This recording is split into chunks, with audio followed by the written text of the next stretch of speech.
ஹல்லேலூயா. கர்த்தருடைய பரிசுத்த நாமத்திற்கு மகிமை உண்டாவதாக. இந்த நாளிலும் இயேசப்பா நம்ம ஒருவருக்கும் கொடுக்கிற வார்த்தை எரேமியா தீர்க்கதரிசன புஸ்தகம் 6வது அதிகாரம் 16வது வசனம். வழியிலே நின்று பூர்வ பாதைகள் எவையென்று கேட்டு விசாரித்து நல்ல வழி எங்கே என்று பார்த்து அதிலே நடவுங்கள், அப்பொழுது உங்கள் ஆத்துமாவுக்கு இளைப்பாறுதல் கிடைக்கும் என்று கர்த்தர் சொல்கிறார். ஆமேன். நம் ஆத்துமாவுக்கு இந்த நாளில் இளைப்பாறுதல் கிடைக்குமா? எப்போ கிடைக்குமா? வழியிலே நின்று பூர்வ பாதைகள் எவை என்று கேட்டு நல்ல வழி எவை என்று பார்த்து அதிலே நடக்கும்போது நம்ம ஆத்துமாவுக்கு இளைப்பாறுதல் கிடைக்கும். இன்றைக்கு நீங்கள் ஒருவேளை ஆத்துமாவில் இளைப்பாறுதல் இல்லாதபடி ஒருவேளை சோர்ந்து போயிருக்கீங்களா? அந்த இளைப்பாறுதல் ஏன் கிடைக்கலனா, நாம் நல்ல வழியிலே நடக்காததினால் வந்த பாடுகள். நல்ல வழியிலே பார்த்து கேட்டு நின்று நிதானித்து நடக்காததினால் இளைப்பாறுதல் இல்லாமல் இருக்கிறோம். இளைப்பாறுதல் எப்போ கிடைக்குமா? நம் போகிற வழியில், நம் வாழ்க்கை பாதையில் கடன்னு ஸ்பீடாக போய் எங்கேயாவது போய் முட்டிட்டு நிற்காமல் போகும்போதே நிற்கணும். பொறுமையாக நின்று. இப்போ 2 வழி போகுதுன்னு வச்சுக்கோங்களேன். நமக்கு வழி தெரில, என்ன பண்ணுவோம்? நிற்போம். அப்படி நிற்காமல் 2 வழியிலும் போய் பார்த்துட்டு வந்துடுவோன்னா நம்ம 4 எல்லாமே வேஸ்ட்டாக போகும், இளைப்படைந்து போய்விடுவோம். அப்போ என்ன செய்யணும்? நின்று எந்த வழி நல்ல வழி என்று என்ன செய்யணுமா? பார்க்கணுமா, கேட்கணுமா? ஃபஸ்ட்டு நம்ம நின்றுட்டு கேட்கணும். பூர்வ பாதைகள் எவை என்று கேட்டு விசாரித்து. 2 பாதை போகுது, எத்தனையோ பாதைகள் போகலாம். சில நேரம் நாங்கள் காரில் போகும்போது வழி தெரியாது, 2 ரோடு ஒன்றா போகும். அப்போ என்ன பண்ணுவோம்?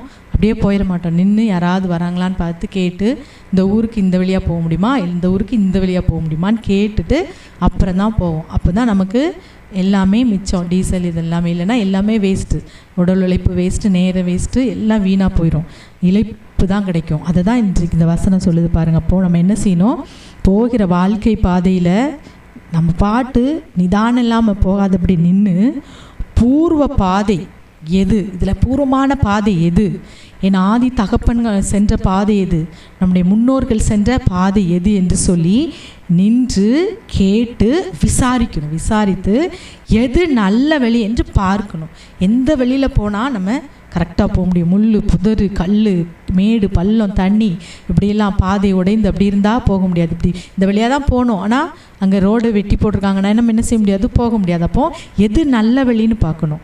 அதே போல் தான் இது சாதாரணமான போகிறது. ஆனால் நம்ம வாழ்க்கை பாதையிலும் பிசாசால் நமக்கு உண்டு பண்ணி வைத்திருக்கிற குழி, மேடு, பள்ளம், இதெல்லாம் நம்ம இல்லாதபடி என்ன செய்யணும்? எது நல்ல வழி, எது ஏசப்பாவுக்கு பிரியமான வழி, நான் இந்த வழியில் போனால் அது ஏசப்பாவுக்கு பிரியமா என்று சொல்லி நம்ம போகும்போதே பார்த்து போனால் நம்ம லாஸ்ட் இப்போ இந்த இளைப்பாறுதல் இல்லாதபடி நம்ம சோர்ந்து போய் இப்போ நிற்க மாட்டோம். போகும்போதே கரெக்டாக போயிருந்தா, விசாரிச்சுட்டு போயிருந்தா நம்ம இப்போ கண்ணீர் வடிக்கிற அந்த சூழ்நிலை நமக்கு வந்திருக்காது. அப்போ என்ன செய்யணும்?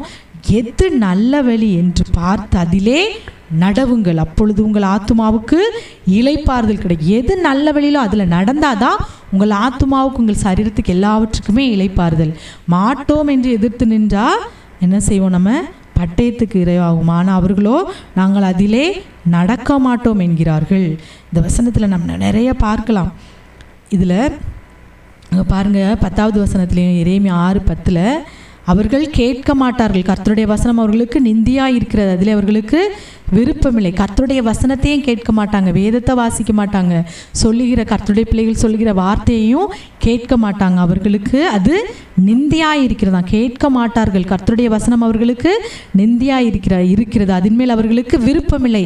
எது நல்ல வழின்னு கேட்க மாட்டாங்க, எது நல்ல வழின்னு பார்த்து போக மாட்டாங்க, அதன் மேல் அவர்களுக்கு விருப்பமில்லை. அப்படி விருப்பம் இல்லாததுனால தான் இப்போ பிரேக் ஆகி வண்டி நின்றுட்டுருக்கு. இன்றைக்கி அருமையான தேவனுடைய பிள்ளைகளை நாம் என்ன செய்யணும்? நல்ல வழி எது என்று பார்த்து அதிலே நடக்க வேண்டும். 17வது வசனத்தில் சொல்லப்பட்டு நாங்கள் கேட்க மாட்டோம் என்கிறார்கள். அடுத்து 8 பார்த்தீங்கன்னா, என் ஆத்துமா உன்னை விட்டு பிரியாதபடிக்கு நான் உன்னை பாலும் குடியேற்ற தேசமும் ஆக்காதபடிக்கு புத்தி கேள். நான் உன்னை வெறுக்கக்கூடாது, உன்னை பாலும் குடியேற்ற தேசம் ஆகாதபடி நான் உன்னை ஆக்கணும்னா நீ என்ன செய்ய? என் புத்தியை கேள் என்று கர்த்தர் சொல்கிறார்.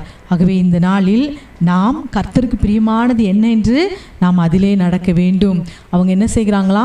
செவி கொடுக்காமல் அதை வெறுத்து விடுகிறார்கள், கேட்கவும் மாட்டாங்க.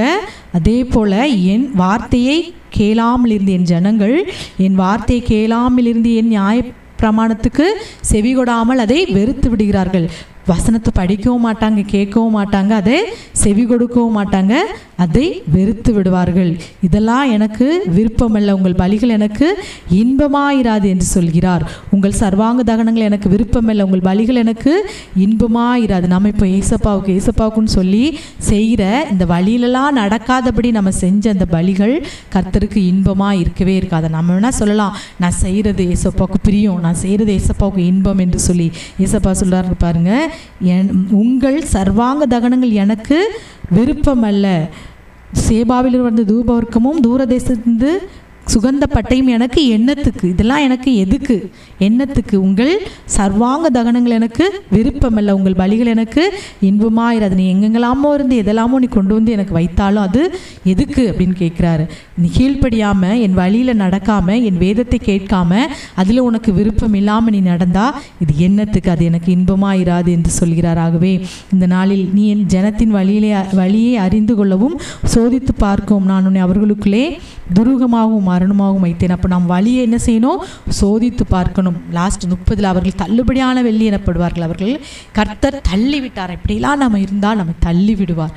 இன்றைக்கு நாம் கர்த்தரால் தள்ளப்பட்டவர்களாக இல்லாதபடி, தள்ளுபடியான வெள்ளியாக இல்லாதபடி நாம் அவரால் முத்திரை மோதிரமாய் சொக்க தங்கமாய் நாம் காணப்படணும். அப்போ நம்ம என்ன செய்யணும்? வழியில் நின்று பூர்வப்பாதை எதுன்னு கேட்கணும். அவருடைய வசனத்தை கேட்கறதற்கு விருப்பமாக இருக்கணும். அதன் மேல் அவர்களுக்கு விருப்பமில்லை, அது நிந்தையாய் இருக்கிறது என்று சொல்கிறார். அப்படி இல்லாதபடி அவருடைய வசனத்தை நாம் விருப்பமாய் கேட்டு அதன்படி நடக்கிற பிள்ளைகளாய் நாம் காணப்படுவோம் என்றால் நம் ஆத்துமாவுக்கு இளைப்பாறுதல் கிடைக்குமா? இன்றைக்கு ஒருவேளை இப்படியெல்லாம் நடக்காததுனால இளைப்பாறுதல் இல்லாமல் நீங்கள் காணப்படுகிறீர்களோ, அவர் எவரையும் அவர் புறம்பே தள்ளுவதில்லை. தன்னிடத்தில் வருகிற யாராக இருந்தாலும் அவர் புறம்பே தள்ளவே மாட்டார். நீங்கள் எந்த சூழ்நிலையில் நீங்கள் இப்படி எப்போ இருந்தாலும் அந்த சூழ்நிலையிலே கர்த்தரிடத்தில் வாங்க.